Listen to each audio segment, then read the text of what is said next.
o Dr. Frank Ned, não é isso? Que vai falar para a gente o que esperar do amanhã, a superinteligência artificial.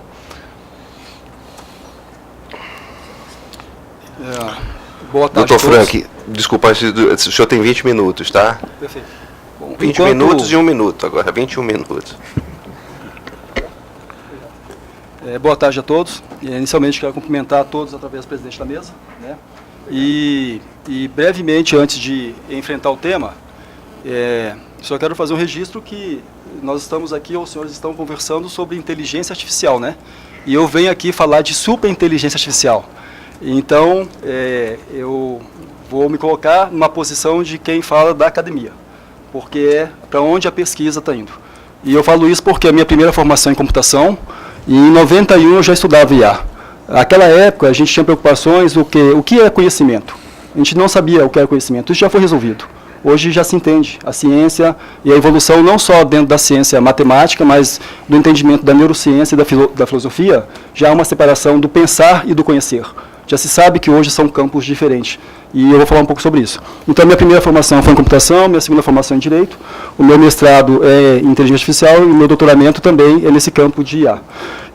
Então, eu vou buscar ser breve e tentar, então, trazer a pesquisa, né? O que a gente está falando para amanhã. Então, onde estamos, e eu acredito pelos painéis aqui presentes que já foi comentado sobre essas inovações todas, para onde estamos indo e esse amanhã, que esse amanhã pode não estar tão distante assim, né? Então, isso aqui eu acho que os senhores conhecem, eu não vou me deter muito nisso, mas essa pirâmide de conhecimento, né, onde nós temos dados, informação, conhecimento, inteligência e sabedoria. E isso é a base para que qualquer sistema automatizado de inteligência funcione. E nós sabemos que nós vivemos numa sociedade que a todo instante está gerando dado e consumindo dados. Isso eu acho que já foi falado por diversas palestrantes, os senhores conhecem isso. E também, eu não vou me deter aqui falando nos algoritmos clássicos, que são algoritmos supervisionados ou não supervisionados, ou por recompensa, porque também já foi dito. Mas o fato é que essa é uma base para algum mecanismo de IA funcionar. Ela precisa de dados. E os dados hoje estão massivamente disponíveis e sendo gerados. Nós aproximamos de uma revolução, que é a revolução da internet das coisas, que vai gerar ainda um volume maior de dados. Nós temos aí chegando próximo de nós a revolução do 5G, que vai gerar dados. Hoje, se os nossos celulares, os senhores consideram eles rápido em termos de conectividade, com o 5G, que começa a ser licitado a partir de julho do ano que vem, aumenta em 100 vezes a velocidade de conectividade. Então, tudo isso, a gente está falando de uma infraestrutura ou de uma convergência de tecnologias que propicia a geração maior de dados, massiva. E se hoje os dados eles estão, talvez, muito restritos a certas bases institucionais, ele tem a tendência de eles estar mais disperso na coletividade, né? Então, ou seja, os algoritmos vão ter muitas coisas a consumirem. E também não vou me deter sobre isso, mas já foi dito aqui, o IA, então, é um campo, né? A inteligência artificial é como se fosse um gênero, e é um gênero. E nós temos várias espécies, e ali estão os 7 principais ramos, né, da inteligência artificial. E eu tenho percebido pelas falas aqui que está se concentrando muito naquele ramo mais em cima, que é o machine learning. Mas o machine learning é apenas um dos ramos. Existem outros diversos ramos. E o que acontece hoje é que, em alguma medida, esses ramos ainda estão independentes. Mas há uma tendência a esses ramos se unirem, a convergirem também. E à medida que essa convergência dos ramos da IA vai acontecendo, mais poderosos vão ficar os algoritmos. E maior capacidade de resolver problemas eles terão. Então, isso é um ramo. E daí, se eu pego só aquele ramo mais no topo ali, que é o do machine learning, que tem deep learning ali, e eu faço uma pequena explosão, e aqui no centro, a gente não consegue ler, mas ali no centro está escrito machine learning, ali são alguns dos tipos de algoritmos disponíveis hoje. Ou seja, existe uma infinidade de algoritmos, né, para isso. E conforme o tipo de problema que você tem, você pode aplicar ou não algoritmos diferentes que tenham uma maior acurácia, uma maior capacidade de dar respostas assertivas ou mais precisas. E já foi dito aqui, o fato é que a assertividade do algoritmo, queiramos ou não, ela muitas vezes é maior que a assertividade humana. Isso é um fato. E eu não preciso ir longe para falar sobre a confiança na máquina, porque quando a gente dirige um carro e você pisa no freio, que é uma máquina, entre aspas, burra, você confia que ele vai parar. E eu estou falando de uma coisa que é absolutamente mecânica. E quando eu falo de IA, eu estou falando de alguma coisa que é muito além disso. Você não sai dirigindo todo medo pensando, será que quando eu pisar no freio meu carro vai parar ou não? Você simplesmente entra no carro, liga e pisa no freio e ele para. E a gente está falando, então, de IA que tem uma capacidade muito maior do que isso. E com acerto e precisão de não errar maior do que a capacidade humana. Né? E não sou eu que estou falando, os dados, os resultados de pesquisas apresentam isso. Né? Isso aqui, então, talvez só, eu sei que está ruim de ver, mas é só um pedacinho de uma lógica que a gente chama de lógica paraconsistente. É um campo de pesquisa que ela resolve muitas questões no mundo jurídico. É um tipo de lógica que é diferente da lógica clássica, que ela consegue resolver conflitos de princípios. E isso começa a ser aplicado. Né? Então, tá. Ainda então, dentro disso, eu vou pegar aqui um apontador. Eu sou professor anda com caneta, apontador e tudo mais junto. Né? Então, pronto. Então, isso aqui, esse é um mapa do Kurzweil, que ele fala sobre os ciclos de evolução da tecnologia. Então, nessa linha aqui, nós temos basicamente, falando assim, que a capacidade de processamento das máquinas está aumentando ano a ano, ao mesmo tempo que o custo, o quanto você paga por esse processamento, vem diminuindo. Então, um exemplo disso, em 97, o Deep Blue, que era uma máquina que venceu um campeão de xadrez, né, ela tinha a capacidade de processamento de processar ou gerar 1 milhão de possibilidades de jogo por minuto. Nós estamos agora em 98, 20 anos depois, esses celulares que nós temos no bolso têm 30 vezes mais capacidade que o Deep Blue naquela época. E quando a gente fala de 21 anos, a gente não é um tempo tão longo. E a gente tem 30 vezes maior capacidade de processamento dentro do bolso que cada um dos senhores. Então, esse gráfico está falando sobre isso, sobre essa capacidade de processamento que cresce e o custo que diminui. O fato é que, se a gente pensa em termos de evolução, como que está a IA hoje? A IA está bem aqui. A IA, em termos de capacidade de resolver problemas, ela, se a gente fosse comparar isso a certos pensamentos cognitivos ou com pensamentos orgânicos, eu vou chamar assim, a IA hoje está aqui entre alguma coisa, entre um mosquito e um rato. Ela é muito boa em resolver alguns problemas muito bem determinados, muito bem delimitados e específicos. Mas o fato é que ela vem crescendo. E lembra que a gente falou dos algoritmos estarem dispersos ou não unidos ainda? A tendência desses algoritmos era se conectarem. E quando isso vai acontecendo, ela começa a ficar mais poderosa em solução. Então, matematicamente, aqui embaixo tem todas as referências, vocês podem consultar depois. Há uma previsão que em 2020 nós já teremos uma inteligência artificial com capacidade de processamento semelhante ao cérebro humano. Foi para 99. A gente aprendeu que esse dado foi para 99, essa data. Ah, é? É, 2099. Nossa. Na verdade, o artigo que foi divulgado, ele traz diversos prognósticos. Então, tem gente que fala... sim. E tem outro que fala de 2.200. Então, assim... Bom, pode ser 2.200. São palpiteiros, né? Eu sou mais otimista, ou talvez pessimista, não sei. Porque eu acompanho pesquisa muito profundamente nesse campo, em alguns grupos de pesquisa aqui em Brasília, na USP e fora. A visão mais próxima parece, né? Mas tudo bem, eu sei que talvez nós não estejamos aqui, mas que seja em 2100, o fato é que vai acontecer. Queiramos ou não, vai acontecer. Se não for amanhã, depois de amanhã vai acontecer. Então, 2040 tem essa previsão, né? E 2060 nós teríamos uma inteligência que seria semelhante à coletividade. Seria o que nós podemos chamar de uma superinteligência. Então, agora é isso aqui. Então, eu vou avançar um pouquinho sobre isso. E daí, eu quero trazer isso aqui, talvez como registro, para os senhores pensarem que uma preocupação que sempre eu vejo quando se enfrenta esse tema é como que o algoritmo faz as coisas. Nós precisamos auditar isso. Nós precisamos saber como que o algoritmo tomou uma decisão judicial. Como que o algoritmo, ao mapear, por exemplo, um cérebro através de uma tomografia, ele detectou ali manchas de câncer que nem um especialista consegue detectar e conseguiu gerar com isso um diagnóstico e gerar uma solução preventiva. Porque hoje nós temos já soluções dentro da medicina de algoritmos de IA que detectam tumores de câncer no cérebro que nem o especialista a olho consegue detectar, mas o algoritmo à luz de padrões consegue. Então, esse exemplo é um problema matemático, né, é o mapa das 4 cores. Esse problema foi proposto em 1852. Basicamente, ele fala quantas cores eu preciso para colorir um mapa de forma que países fronteiriços não tenham cores semelhantes. A pergunta era essa. A resposta é 4 cores. Mas quando chegou essa resposta? Essa resposta chegou só em 1976, mais de 100 anos depois do problema. E a resposta foi dada com a ajuda de computador. Nenhum matemático até hoje, 2018, conseguiu matematicamente demonstrar como que o algoritmo chegou na resposta a 4 cores. Mas 4 cores é uma resposta certa. Então eu estou falando isso porque muitas vezes nós nos detemos na questão de como o algoritmo faz as coisas. Muitas vezes talvez a gente não vá, de fato, entender. E não vai ser possível fazer uma governança, uma auditoria de como ele resolve. porque a gente vem aproximando cada vez mais a computação genética, ou a programação genética, né, um modelo de programação, onde ela se aprimora a partir de erros por si próprio. Você não precisa de nenhuma intervenção humana para ela poder se corrigir e se aprimorar. Isso já é realidade. Nós já temos soluções de problemas reais hoje com programação genética que faz isso.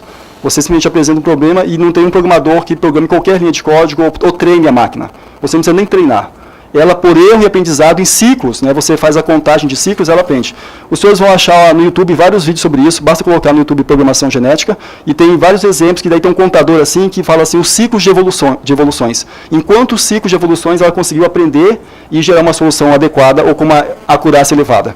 Então, algumas vezes ela precisa de 1000 ciclos, mas você fala, nossa, 1000 ciclos é muito. Se a gente pensar numa escala de vida, é muito, mas se você pensa numa escala computacional, é nada. 1000 ciclos no computador é nada. Né? Então é muito rápido isso. Isso está se aproximando cada vez mais e disponível à sociedade. Então, dito isso, é esse quadro. Né? Então, assim, para onde estamos indo? E eu estou ali atento ao nosso horário. Né? Então, essa curva de Kurzweil, ela é essa curva da aceleração, né? Eu já comentei um pouquinho sobre ela, e ela fala, então, de mudanças... ela fala de mudanças numa velocidade ou num tempo exponencial. As mudanças não são necessariamente mais lineares. Agora nós estamos falando de mudança exponencial. E como que eu enxergo a mudança exponencial? Por exemplo, daqui a pouco eu talvez tenha passado, mas eu vou voltar aqui e falar aqui. A mudança exponencial, ela acontece quando, por exemplo, a gente começa a sair de uma computação digital e passar para uma computação quântica. Mas ainda não existe computador quântico. Não existe massivamente, mas eles vão chegar. E quando eu falo de computação quântica, eu estou falando de uma computação com uma capacidade de processamento infinitamente maior do que a computação digital, como até então nós conhecemos. E isso acelera as coisas. Eu falo de sistemas onde algoritmos são aprimorados, onde novos algoritmos e novas tecnologias convergentes começam a apresentar soluções. E isso faz com que as coisas fiquem mais aceleradas dentro da computação. Né? Então, isso é uma questão. Estou voltando. Então, esse gráfico eu já falei sobre isso, né? Então, nós teríamos ali, então, 3 fases. Então, essa fase da inteligência artificial superficial, que é onde nós estamos, a inteligência artificial ampla, que é essa inteligência semelhante a um pensar de uma pessoa, e a superinteligência, que é a inteligência da coletividade. De fato, eu acho que essa é uma apresentação que eu tinha montado, mas eu fiz uma versão nova, mas está boa essa. E daí, dentro disso, dentro desse grande cenário, nós temos vários campos, né? E um desses campos que talvez mereça atenção é o campo da programação genética. Porque o campo da programação genética, nós estamos falando de algoritmos que têm essa capacidade de encontrar soluções independente de premissas prévias. Você só fala assim, você precisa resolver isso. E ele vai, como uma criança, ou como nós aprendemos, por acerto e erro, aprendendo e aprimorando. Você fala para uma criança, olha, você não encosta isso, que aqui é fogo, isso queima. Daí a criança curiosa, sem saber essa realidade do mundo, encosta e queima. Pronto, ela aprendeu. Ela não encosta mais. E ela nunca mais vai encostar, a não ser que ela queira se queimar. Né? E o algoritmo faz assim, ele erra, ele fala, opa, errei. E daí ele não comete mais aquele erro. Ele vai se auto-aprimorando. Isso é programação genética, existem vários estudos nesse campo, principalmente no Japão. A gente tem alguns colegas doutores nessa área que têm apresentado artigos interessantes sobre esse tema. Então, daí já falando um pouquinho dessa questão da programação genética e de web semântica, alguém comentou aqui de web semântica, nós temos esse campo da ontologia, né? Então nós temos a ontologia dentro da filosofia, que vai tratar do ser, né? O que é o ser, se o ser existe ou não, é um dos meus campos de estudo, quando eu falo sobre a possibilidade de ter personalidade jurídica do algoritmo, e para mim é possível sim, não talvez a personalidade como nós entendemos no direito, a reconhecemos, mas uma personalidade minimizada. Então isso é um campo de pesquisa, a gente está pesquisando sobre isso, mas isso não é só, aqui no Brasil talvez seja pouco, mas na Europa isso já é pesquisado com mais maturidade. E nós temos o campo da ontologia, que daí está dentro da ciência da computação e da ciência da informação. E essa ontologia, nesses campos, permite alguma coisa que a gente chama de web semântica. Então, um exemplo de web semântica é, por exemplo, o Google. Hoje, quando a gente pesquisa no Google e você coloca um termo, eu não sei se a gente já parou para pensar sobre isso, mas o que mais importa não é o que é apresentado em termos de algoritmo, mas é o que ele deixa de apresentar. Porque entre o que existe de informação e o que ele te apresenta o mínimo do que existe de informação. Então, computacionalmente, os algoritmos trabalham com a desindexação. Entende? Ou seja, você pesquisa um termo qualquer, ele te apresenta um conjunto, mas para ele te apresentar alguma coisa, ele deixou de te apresentar muito mais coisa do que o que ele te apresentou. isso é assim que funciona em alguma medida, né? Então isso é o que importa. Então quando eu falo de web semântica, eu estou falando de ferramentas ou possibilidades que eu não vou botar um termo e vou falar assim, eu posso receber uma ação civil por essa causa. Não, eu estou falando de uma coisa que eu pergunto e a máquina me dá um aconselhamento jurídico. Ela vai falar assim, nessas condições, assim, em frente a tantos casos, sim, você pode ser polo numa ação. Porque agora ela tem uma web semântica, é mais do que um processamento com expressão regular. Expressão regular é uma coisa muito, muito antiga. E muitos algoritmos que se utiliza hoje dentro de IA também são algoritmos dos anos 70, 80. Algoritmos de classificação. Isso não estou falando que é ruim. Que são algoritmos bons, né? A gente tem muitas soluções matemáticas que são dos anos 40, 50, mas porque são boas soluções. Mas o fato é que com as novas capacidades computacionais, sei lá, eu não vou falar, eu quero evitar termos técnicos aqui, essa placa GPU, que são placas com maior capacidade, mas a gente poderia falar talvez de um pouquinho de computação quântica que está chegando, que tem uma capacidade infinitamente maior de processamento. Então, isso quer dizer que mesmo que você tenha um algoritmo não tão matematicamente bom, mas como você tem muito poder de processamento, ele consegue te dar uma resposta muito rápida, por mais que matematicamente ele não seja o mais eficiente. Eu estou falando isso porque em 91, na graduação, isso é umas coisas que a gente pesquisava. Um algoritmo é forte por quê? Ele é forte porque a máquina é robusta ou porque matematicamente ele é bom? Eu estudava isso em criptografia, para quebrar código de criptografia. Isso já é relativamente superado isso hoje, né? Então, essa ontologia, então, é aplicada ao direito. Dentro desse campo, e aí trazendo talvez algumas questões, nós temos então essa separação. Quer dizer, o homem, se a gente pensar em termos de habilidades, a questão da habilidade física e cognitiva, já nós sabemos que hoje a habilidade física do homem é superada pelas máquinas. As máquinas são mais rápidas, são mais fortes em várias questões, né? E a questão cognitiva, a gente fala assim, nossa, então a inteligência artificial, ela consegue ter cognição? A gente talvez tenha que pensar a cognição de uma outra forma diferente do que nós fomos doutrinados a pensar. Muitas vezes a gente pensa em conhecimento e inteligência à luz de Kant, que fez aquele estudo, né, das teorias, das normas do conhecimento, do saber. Mas é que quando ele fez aqueles estudos, isso influencia os nossos livros de direito, isso influencia as nossas falas de filosofia e sociologia. O mundo, a percepção de conhecimento daquela época para hoje mudou, mas essa base ainda continua permeando o nosso saber. Então, muitas vezes a gente cria uma visão de mundo frente a um estudo de o que é o conhecimento do passado. De lá para cá, a neurociência, a matemática avançou muito. Então, esse conceito de pensar e conhecer já é separado. Eu vou dar um exemplo simples. No dia a dia nosso, a maioria das ações que nós humanos tomamos no dia a dia não são pensadas. São ações automáticas. A cada fala que eu estou dizendo aqui, eu não estou pensando cada palavra que eu estou falando, eu estou simplesmente falando dentro de um fluxo de ideias. Se o senhor vai ligar o carro, tomar um banho, você não pensa, o que é ligar o carro? Eu tenho que pegar a chave, eu tenho que botar na ignição, eu tenho que ter bateria. Não, você liga. Você não fica pensando, você faz isso dentro de uma base de conhecimento adquirida prévia. Exatamente, o ato de dirigir, né? Quando você começa a aprender a dirigir, o colega deu esse exemplo muito bom, você no começo você tem medo, você treme a perna, se tem uma subida você fica receoso, mas depois que você aprende aquilo, você não pensa mais. Mas no começo você pensa, eu tenho que pisar a embreagem, passar a marcha, é um monte de coisa para você fazer. Mas depois que você aprendeu aquilo, você não pensa mais sobre isso, você faz aquilo. Então isso é uma separação do conhecer e do pensar. E os algoritmos são muito bons em trabalhar dados para gerar conhecimento. Então, quando a gente fala assim de cognição, isso talvez é uma visão de pensar, né? É isso. Então, essa superinteligência, ela tem basicamente 3 campos ali, né? Então, ela tem a superinteligência rápida, que é a capacidade do algoritmo gerar a solução para determinado problema com uma velocidade maior que o ser humano. O ser humano, sim, conseguiria resolver também, mas o algoritmo faz mais rápido do que você. Eu tenho uma questão jurídica, eu tenho que parar, eu tenho que consultar doutrina, eu tenho que consultar jurisprudência, eu tenho que ver uma série de coisas. O algoritmo consegue, com web semântica e base de conhecimentos, fazer isso muito mais rápido do que eu. Eu conseguiria, mas ele consegue mais rápido. Isso é a superinteligência rápida. Eu tenho uma superinteligência coletiva, e quando eu falo de inteligência coletiva, eu estou falando de diversos algoritmos próximos, que é como se vários pensassem coletivamente. E eu tenho uma superinteligência de qualidade. Ele gera soluções com qualidade maior que a solução humana, com maior acurácia, com maior precisão, que também envolve velocidade, né? Então, isso é um pouco do que as pesquisas vão encaminhando. E o amanhã? Eu, de forma muito humilde aqui, eu não tenho, lógico, não tenho competência, bagagem para falar do amanhã, mas eu sou um pesquisador dessa área. Então, assim, de forma muito humilde, um vislumbre talvez, eu acho que os senhores já devem ter deparado com isso. Então, nós já sabemos que já existe a engenharia biológica, nós usamos isso no nosso dia a dia. Nós usamos medicamentos, que controla a nossa pressão, que controla o nosso estado de ânimo, se eu estou deprimido ou não. Ou seja, isso é fruto de uma engenharia que vem acontecendo há muitos anos. Nós já temos o bebê de proveta, né? Ontem eu conversava com os alunos isso, e parece que a moça fez 40 anos de idade agora. Mas, de Curitiba, né? Mas quem se recorda disso, eu tenho 50 anos, né? Então, quem é da minha faixa etária vai lembrar que, à época, isso foi uma verdadeira controvérsia, bebê de proveta, vários paradigmas éticos. Hoje em dia, qualquer casal que tenha dificuldade em ter filhos vai no laboratório, talvez, não vou dizer da esquina, mas com facilidade faz um tratamento. E sim, consegue ter filhos com inseminação ou com, né? Ou seja, essa revolução vai acontecer. Então, essa revolução da engenharia biológica, ela já aconteceu. Nós temos agora a engenharia ciborgue, né? Essa engenharia ciborgue, ela é você ter homens com próteses que melhoram a qualidade de vida.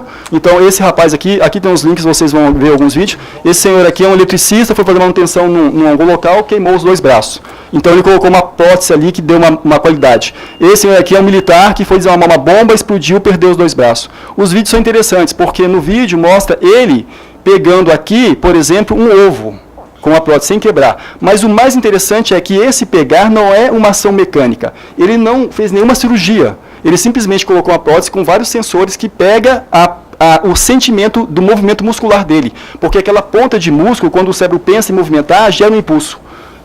Só que esse impulso é processado por um algoritmo. Não é uma coisa mecânica que processa, é um algoritmo que processa aquele impulso e faz ele pegar um ovo sem quebrar o ovo.